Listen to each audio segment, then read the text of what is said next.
Servicios informativos.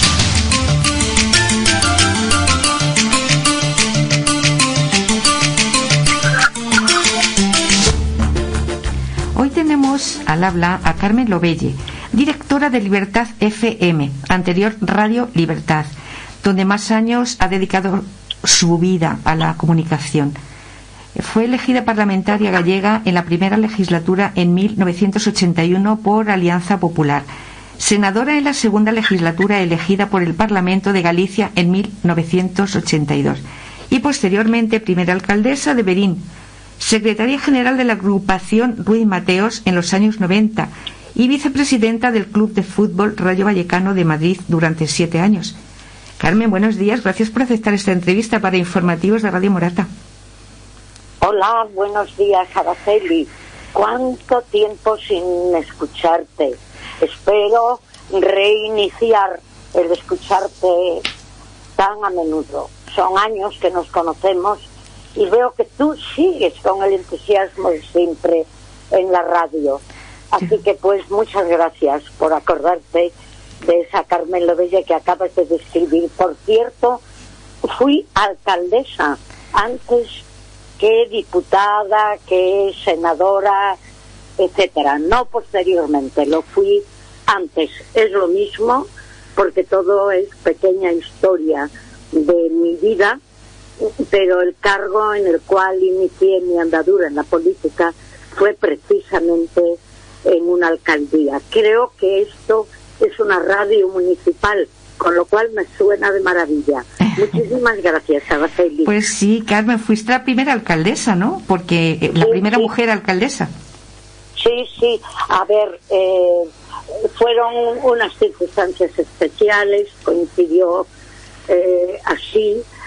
Fui la primera del Rey en un momento de transición y luego ya me presenté a las primeras elecciones y volví a presentarme a las segundas y fui reelegida. Luego dimití para acudir al Parlamento de Galicia en el año 81. Así que para mí dos cosas muy importantes. El reivindicar la transición fue algo que nos ilusionó a todos aquellos que tuvimos la oportunidad de participar en política, porque creíamos en la democracia, creíamos en que en este país tenía que existir la reconciliación y el consenso, y por tanto es una satisfacción haber formado primer parte de aquel Parlamento gallego. Y añado que entonces dimití en la alcaldía, no se acumulaban cargos como ocurre en la actualidad. Por tanto, mi reivindicación para la transición española, que ha dado a este país los mayores y más largos años de paz. Pues sí, Carmen, tu larga trayectoria en la política y en la comunicación es lo que tienes, lo que ha marcado tu vida siempre. Pues la comunicación es muy importante. Honestamente, nada hay si no eres capaz de dialogar, de comunicarte, de estar en contacto con los demás. Por tanto, el haber tenido la oportunidad de participar durante tantos años en un medio de comunicación, no soy hoy directora de Radio Libertad. Durante muchos años, sí, allí estuve e hice un programa. Araceli, tú que sabes lo duro que es eso, eran 4 horas diarias en directo. Sí. El programa se llamaba Sin Cortapisas. Sí, muy interesante, Carmen. Pues te tengo que decir que para mí es un honor poder entrevistarte en mi espacio con dedicación después de tantos años que he colaborado en mis inicios, formando parte del equipo de Radio Libertad con mis programas, pero nunca, Carmen, tengo que decirte, nunca te consideré mi jefa, porque infundías respeto, pero la gente siempre se consideró con libertad para sus proyectos radiofónicos. Eso es muy importante. No me puedes decir nada más bonito. La palabra jefa no suena demasiado bien, y naturalmente que yo siempre me sentí compañera vuestra. Y aunque efectivamente tú eres una mujer de no hacer mucho ruido, pero sí llevar siempre adelante tu trabajo, yo te seguía y sabes que en el fondo siempre estuvimos al lado la una de la otra, y aprovecho por esto para darte las gracias, porque me hizo una ilusión enorme verte en la presentación de mi libro. En medio de tanta gente, honestamente, no pude hablaros a cada uno de vosotros todo lo que yo hubiera querido, pero sí que te vi y digo, ahí está Araceli Zarbalejo. De verdad que ahora sí que me emocionan tus palabras también. Bueno, Carmen, pues la entrevista de hoy es para hablar de tu libro Diario de Carmen en cuarentena, con el subtítulo Mi verdad en libertad. ¿Cómo nació este libro? Bueno, no hay que decir. Pues nació, la palabra lo dice, quizá más que cuarentena tendríamos que decir en confinamiento, y fueron 100 días en los que, al mantenernos encerrados, con lo activa que yo soy, con el terrible dolor que todos teníamos en el entorno, con las tremendas noticias, pues yo pensé, un poco animada por mis hijos y gente muy cercana a mí que me decían, a ti que te gusta escribir y que te gusta hablar, ¿por qué no escribes a la gente? Y yo decía, ¿pero cómo escribo? Bueno, pues por WhatsApp, y te comunicas como si estuvieras hablando con ellos. Y así se inició, y fueron nada más y nada menos que 100 días, 100 escritos, 100 WhatsApps, y en esos 100 días y en esos escritos, pues yo, para animar, para ayudar a mantener la esperanza, para resistir, pues también recomendaba canciones que la letra venía un poco a encajar con aquello que estábamos hablando, y así recomendé nada más y nada menos. Al final del libro están 221 canciones, 90 libros, casi a uno por día. No sé cuántos leyeron o cuántos repasaron, pero desde luego se recomendaron, y 48 películas. Todo aquello que a mí me parecía bueno y bonito y que yo conocía. No recomendé nada que no hubiera conocido. Claro, pues tengo que decir que el libro está compuesto de 637 páginas, ilustrado con fotos en color personales y familiares, además, desde tu juventud en Berín, y la última página, un emotivo abrazo de Michelle Leckman, en el que dice, volvemos a abrazarnos. ¿Es así? Pues qué bonito. La verdad es que cuando en la editora me hablaban como la portada, como la contraportada, y me hicieron propuestas que a mí no me parecía que encajaran con la sencillez, con la humildad, con el cariño que se había hecho ese libro. Y entonces yo dije, no, pues vamos a colocar 2 fotografías. La de la portada soy yo misma delante de algo que me entusiasma a mí y a gran parte del mundo, porque es la fachada del Obradoiro, la fachada de la Catedral de Santiago de Compostela, y fue el día de la toma de posesión en el Parlamento gallego. Por tanto, estoy más joven, claro. Sí. Está muy guapa. Pues sí. Y bueno, la presentación se hizo allí en Berín, ¿no? En el mes de agosto, y aquí el 15 de noviembre en Madrid, en la Fundación Tatiana. En Berín me parecía que, habiendo sido yo alcaldesa de Berín, que habiendo transcurrido allí gran parte de mi vida, aunque yo nací en Orense, podríamos distinguir 3 etapas hasta los 25 años, cuando me casé, que pasé a vivir en Berín, y luego me vine a Madrid después del fallecimiento de mi esposo, que como sabes era médico, y yo teniendo a mis 2 hijos estudiando en Madrid, me pareció que mi lugar estaba en esta ciudad, con lo cual, bueno, podríamos hablar de 3 vidas diferentes y de la necesidad que todos, dentro de mantener el convencimiento en nuestras convicciones y en nuestras ideas éticas, incluso éticas también en la política, pues tenemos que reinventarnos a diario. Y este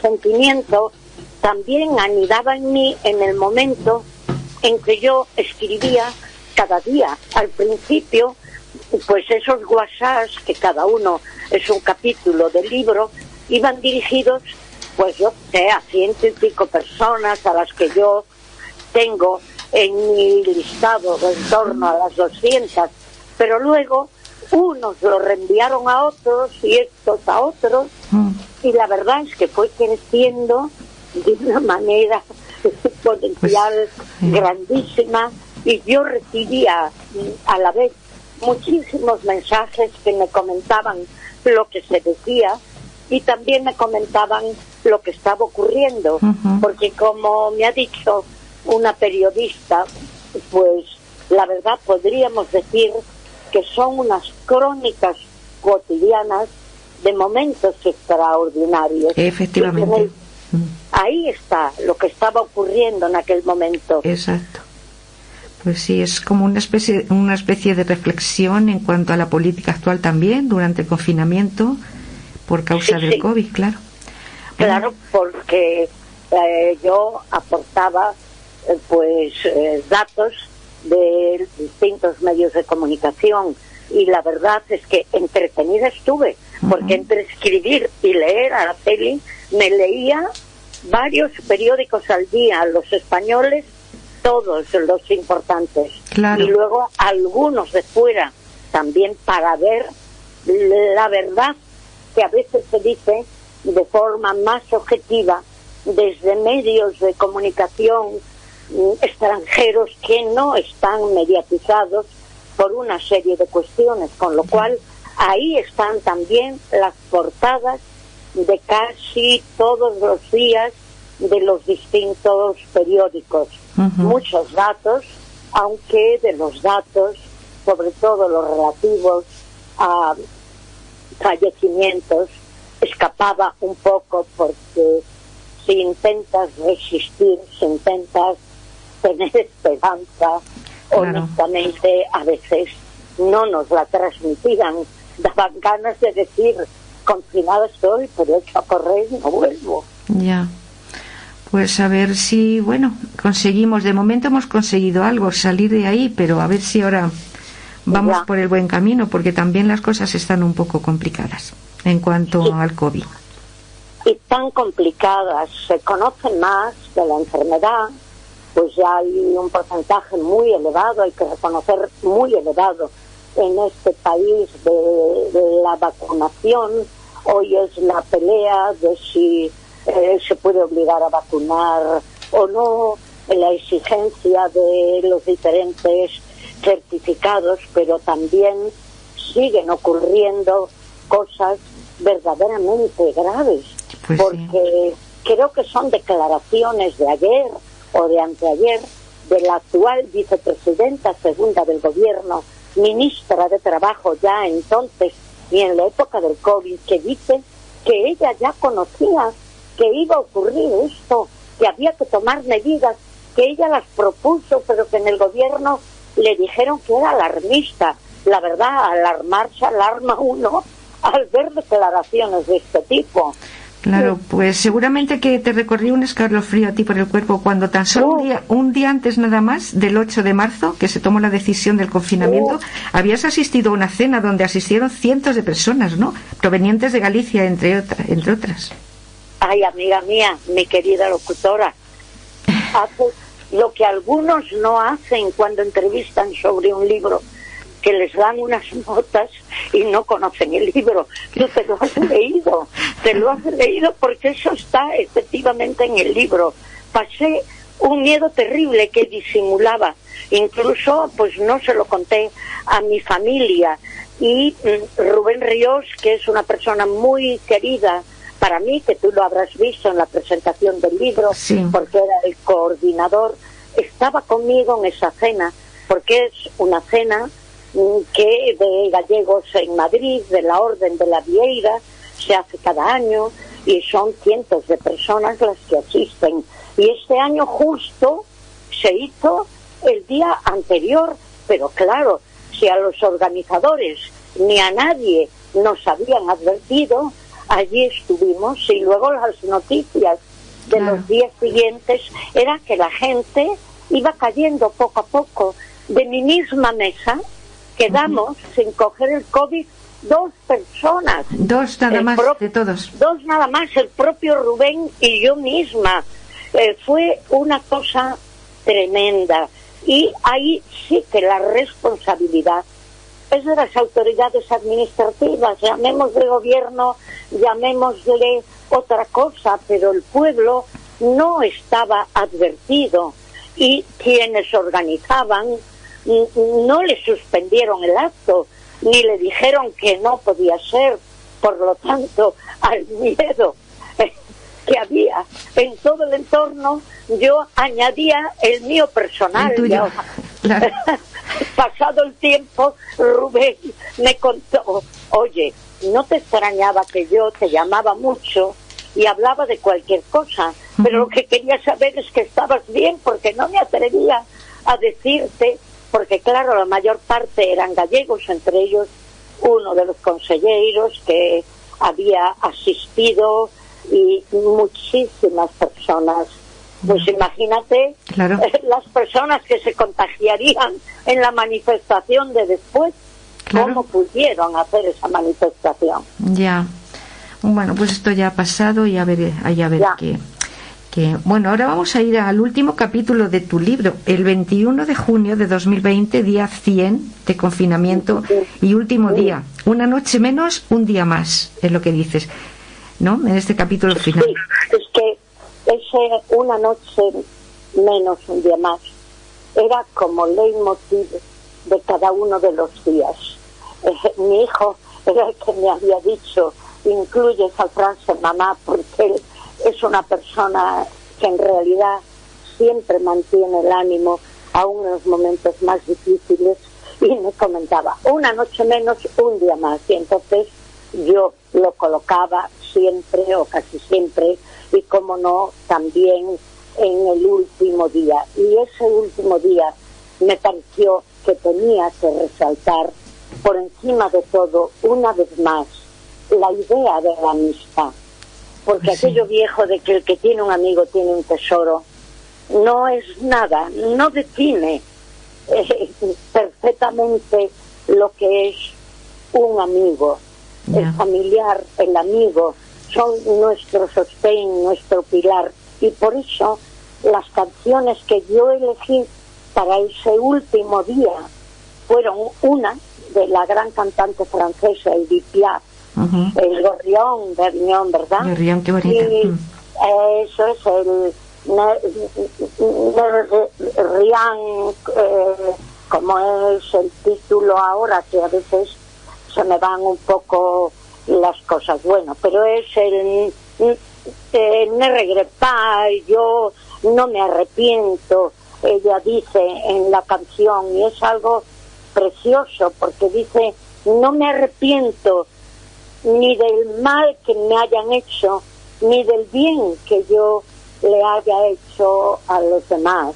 Qué frase. El libro que recomendé en ese capítulo fue uno que tuve durante todos los días en la cabeza.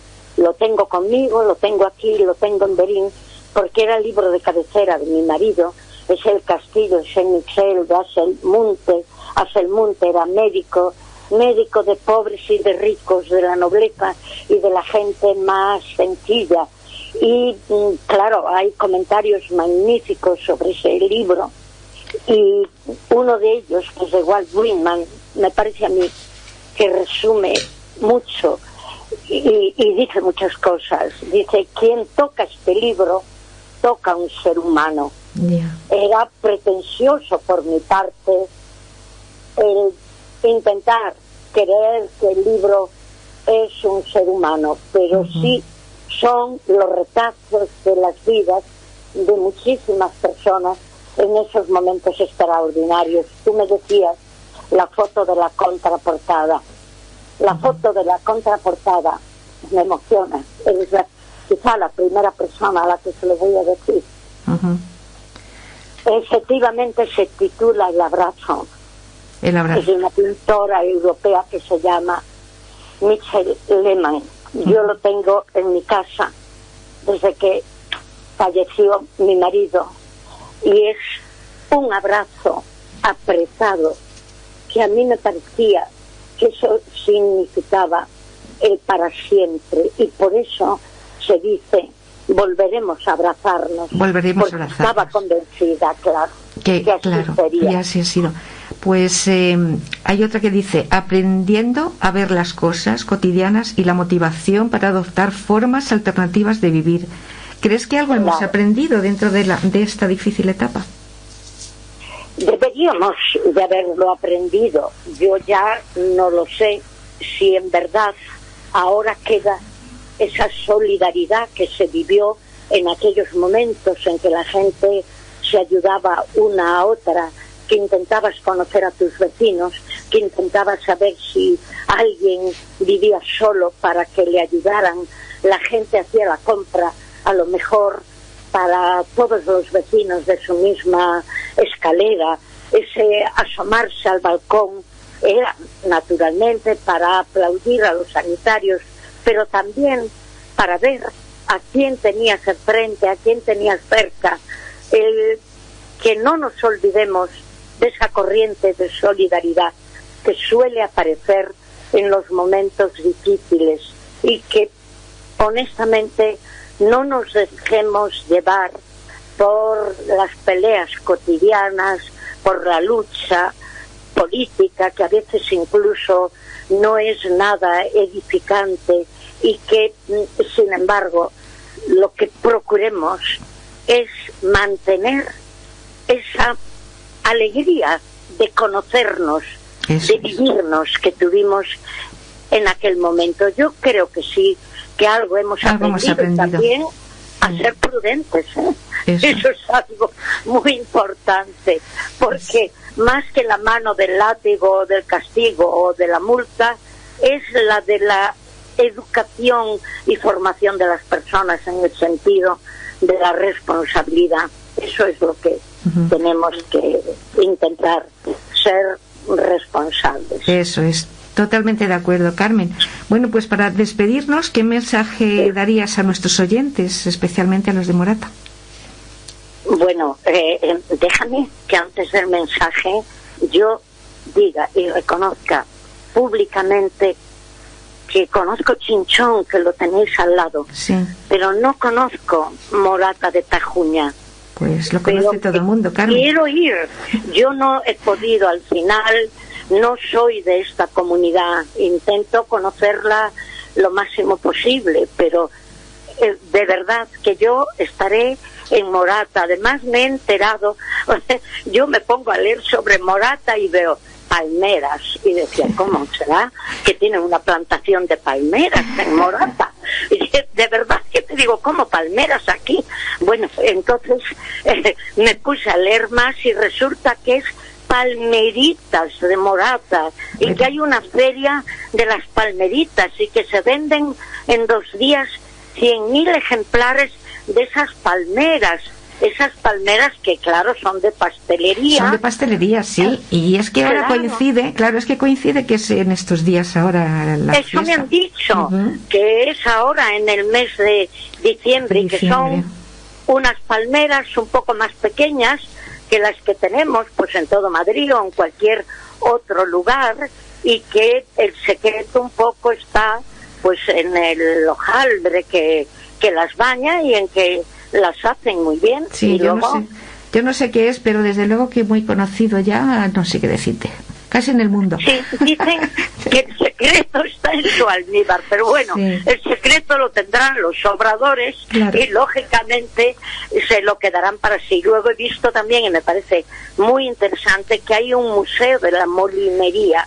Sí. Claro, fíjate, yo que he vivido tantos años en un valle, el Valle de Monterrey, en Berín, que es el Valle del Támega. Resulta que vosotros estáis en el Valle del río Tajuña. Del río Tajuña, efectivamente. Claro, que es el afluente más largo del Tajo. Y luego Qué bonito es nuestro idioma, Araceli. Pues sí, es la Morata de Tajuña. Morata de Tajuña, sí, estamos en... sonoro. Es Las Vegas del Tajuña, toda esta zona. Yo es que, como sé que están oyendo desde otras partes de España, de verdad, honestamente, quería resaltar que merece la pena acudir a Morata, que es bueno que viajemos, pero muy bueno que conozcamos el interior de nuestro país. Y creo además que hay unos caminos de senderismo para la primavera maravillosos. Efectivamente. Pues efectivamente, Carmen, te damos las gracias de nuevo, Carmen Lobelle, autora del libro Diario de Carmen en cuarentena. Ha sido un placer, de verdad. Carmen, me río, y te esperamos. Araceli. Tú que me conoces, sí, sabes que siempre fui así. Me estoy acordando de Umbral cuando había ido en entrevista de televisión para hablar de su libro y no le hablaban del libro y él decía que yo he venido aquí a hablar de mi libro. Pues no, Araceli, yo he escuchado hoy y atendido vuestra llamada porque me encantaba hablar contigo. Me gustaba comprobar cómo sigues peleando por aquello que te gusta, y ese es en realidad el consejo que yo querría dar para el final. Es que la tenacidad, el tesón, la resistencia, la constancia son las que traen el éxito. Así que Araceli, muchas gracias a ti. Muchísimas gracias, Carmen. No me esperaba yo esto de ti. Muchas gracias. Ay, oye, ¿cómo que no te lo esperabas? Un abrazo. Mira qué bonito, Araceli. Zarzalejo. Zarzalejos. Que nuestro idioma, por favor, que no lo machaquen. Muy bien, pues muchísimas gracias, Carmen. Un abrazo y ya te esperamos por aquí.